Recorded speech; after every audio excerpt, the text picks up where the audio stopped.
പണ്ടൊരു നാട്ടിൽ സോമു എന്നൊരു പാമ്പാട്ടി ഉണ്ടായിരുന്നു. അവൻ മനോഹരമായി പുല്ലാങ്കുഴൽ വായിക്കുമായിരുന്നു.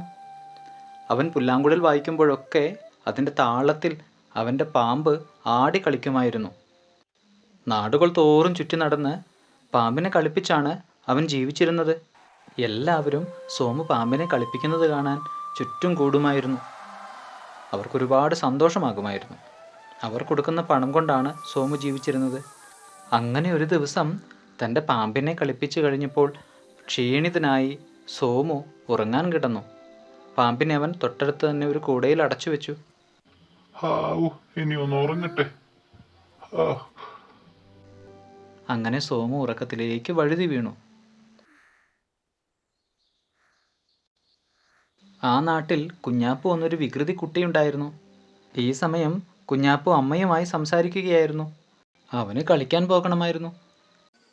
അമ്മേ, ഞാൻ കളിക്കാൻ പോയിക്കോട്ടെ? നോക്കാം.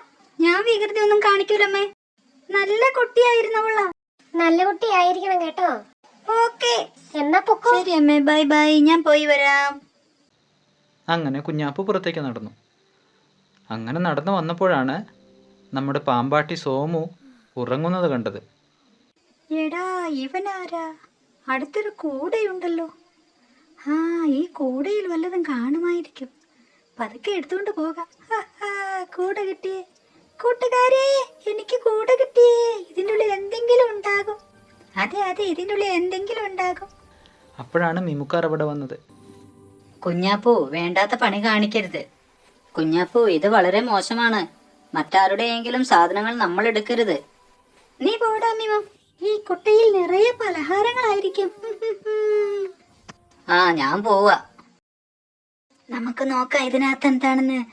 അതെ, നമുക്ക് നോക്കാം. ഹായ്, തുറക്കൂ, വേഗം തുറക്കൂ. അമ്മേ, പാമ്പ്! പെട്ടെന്ന് കൂടയിൽ നിന്ന് പുറത്തു വന്ന പാമ്പിനെ കണ്ട് അവർ പേടിച്ചുപോയി. കുഞ്ഞാപ്പു ആകട്ടെ ഓടാൻ പോലും കഴിയാത്ത അവസ്ഥയിലുമായി. അവർ കരയാൻ തുടങ്ങി. പെട്ടെന്ന് മിമുക്കാർ ഇത് കണ്ടു. അവൻ ഓണടിച്ചുകൊണ്ട് നേരെ കുട്ടികളുടെ അടുത്തേക്ക് വന്നു. അവൻ്റെ ഓണടി ശബ്ദം കേട്ട് സോമു വന്ന് വേഗം തന്നെ കുഴലൂതി പാമ്പിനെ പെട്ടിക്കുള്ളിലാക്കി. അങ്ങനെ സോമു പാമ്പുമായി തിരികെ പോയി.